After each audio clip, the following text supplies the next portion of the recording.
fez o acordo de criação de assentamentos em cima desses 22%. E a partir daquele tempo, foi criando os assentamentos dos colonos em cima da faixa da Cisjordânia, que hoje em dia a gente tem 166 assentamentos.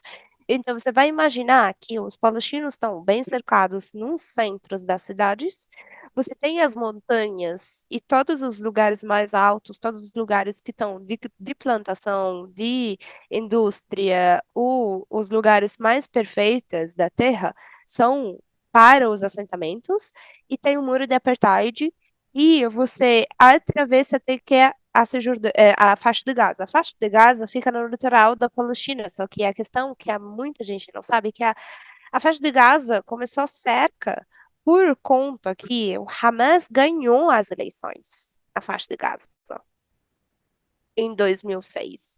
E isso é muito importante que as pessoas saibam que a autoridade palestina que está hoje controlando a Cisjordânia é a mão direita da ocupação israelense, porque ainda com o acordo do Oslo não foi um Estado soberano, não é assim, é um Estado sob controle israelense, é um Estado palestino sob controle israelense. Então, a gente tem os acordos de assentamentos, a gente tem os acordos de segurança, a gente tem que o território dessa Cisjordânia dividido em três pedaços, em três territórios diferentes. E além disso, que você tem que o exército israelense, as forças do exército israelense, eles podem invadir, prender e meter o que eles querem de crimes dentro dessa Jordânia sem ter nenhum tipo de defesa. Então, o Acordo do Oslo até que acabou com a resistência palestina. Se você resistir em qualquer forma, até com arte, você vai ser considerado terrorista. Então, a questão não é que de você ser armado ou não, não é a questão de você falar que é a Palestina livre do Real Mar ou não, a questão só de você começar a pensar na ideia que é a Palestina livre do Real Mar e você meter qualquer forma de resistência, você vai ser considerado terrorista. Então, e aqui é um ponto muito importante da gente olhar quem que está considerando os palestinos como terroristas? Quem que está colocando essas leis de ser terrorista ou não? Por exemplo, a Rede Salmadun de Solidariedade aos Prisioneiros Palestinos, que eu sou coordenadora deles aqui no Brasil, a gente faz campanhas pela libertação dos prisioneiros e também para ter o mínimo dos direitos dentro das prisões, porque as prisões da ocupação israelense não têm o mínimo dos direitos para os prisioneiros, nem de saúde, nem de defesa, nem de advogado, nem de tribunal, nem de julgamento, nem nada, nem de se defender mesmo, nem de visitas familiares, nada desses direitos que deveriam ter para qualquer prisioneiro não existem. E o Samadun, em 2020, em março de 2020, foi considerado terrorista internacionalmente pelo o ministro da Guerra israelense, porque a gente defende terroristas pela visão deles. Mas quem são esses terroristas? E a gente viu ontem, com essas 39 pessoas que saíram, e hoje também mais 5 pessoas que foram libertadas, que alcançaram a sua liberdade. A maioria são crianças. A gente tem 7.200 pessoas presas dentro das prisões da ocupação israelense, e esse número antes de 7 de outubro. Muito importante a gente considerar isso, que antes de 7 de outubro a gente tem esse número, e entre esse número tem 286 crianças. E isso antes de 7 de outubro. A partir de 7 de outubro até hoje, a gente não sabe quantas crianças que foram presas. E tá muito difícil de dizer, né? Então, e o que são crianças? Tipo, qual a idade, qual a faixa etária dessas crianças? A partir de 14 anos até os 17 anos. Uma coisa importante é que a criança palestina, na lei israelense, é até os 16 anos. A criança israelense é até os 18 anos. Então, a partir dos 16 anos, para a criança palestina, ela não é mais criança, é adulta. Para legitimar para eles prender essas crianças. Mas a gente sabe que, pela lei internacional, são crianças. Então, não é uma coisa de eles fazer essa brincadeira que começar a aprender as crianças a partir dos 16 anos ou a partir dos 15 anos e não colocar o julgamento e ficar uma prisão administrativa que não tem julgamento, não entra no tribunal, não tem crime, e fica renovando cada 6 meses. Então, é uma coisa que esse tipo de prisão é só prisão de militares. Imagina aplicada em crianças em Jerusalém e Cisjordânia.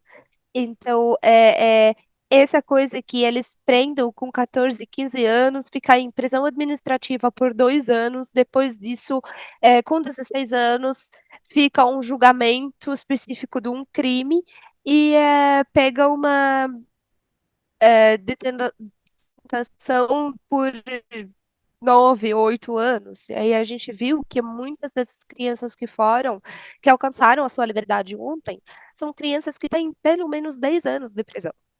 Então, isso é muito. Uma coisa muito importante a gente olhar o que deixou, por exemplo, a resistência palestina fazer o que fizeram em 7 de outubro.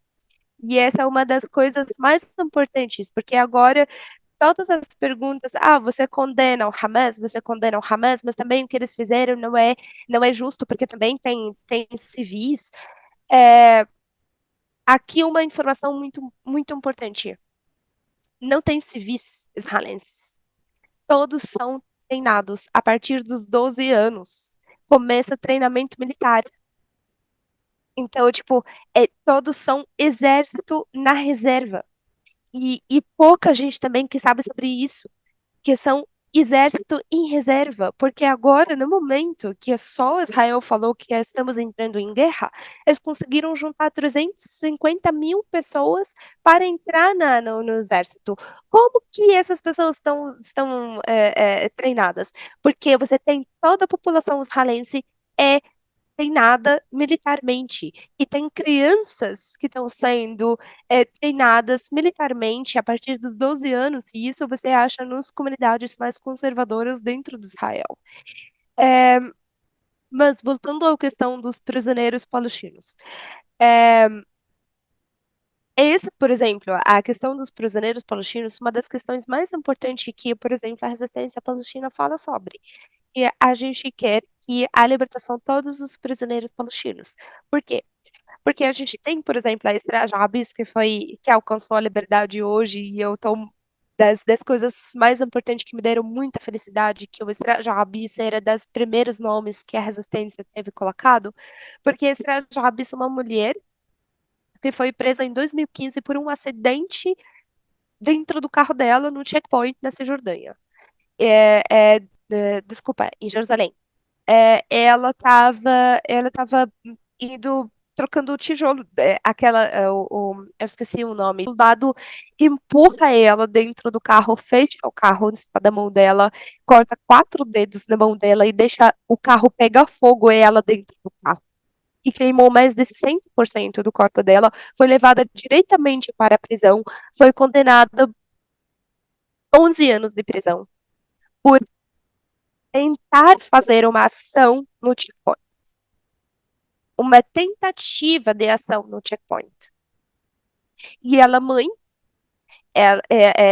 de 2 filhos, e ela foi, ao longo desses 8 anos que ela está presa, eu já ouvi muitas presas palestinas que alcançaram a sua liberdade, saíram, falando, esquece, todo mundo que está na prisão, focam na Esther Jabis, porque ela não tem direito nem paracetamol para aliviar o dor. Ela não tem direito a acesso à saúde, ela não tem direito a visitas familiares, ela não tem direito de colocar advogado para se defender, ela não tem direito nem de investigar o acidente que aconteceu com ela. E ela está presa há 8 anos e ainda faltava mais 3 anos, só que agora, graças à resistência palestina, que ela está livre hoje e ela está junto com os filhos dela. Então, imagina essa situação que a gente está falando, que é uma das pessoas que a gente viu, Ahmad Manasra, por exemplo. Ahmad Manasra é uma criança que foi preso com 13 anos de idade. Depois de atirar nele, foi levado diretamente para a prisão, foi torturado em todas as formas psicológicas e físicas, até que depois de 3 anos ele esqueceu a mãe dele. Quando a mãe conseguiu visitar ele depois de 3 anos, para a primeira vez que ela está visitando o filho, ele não lembrou da mãe dele. Então, a gente está falando de umas situações que é nada de comparação entre esses 250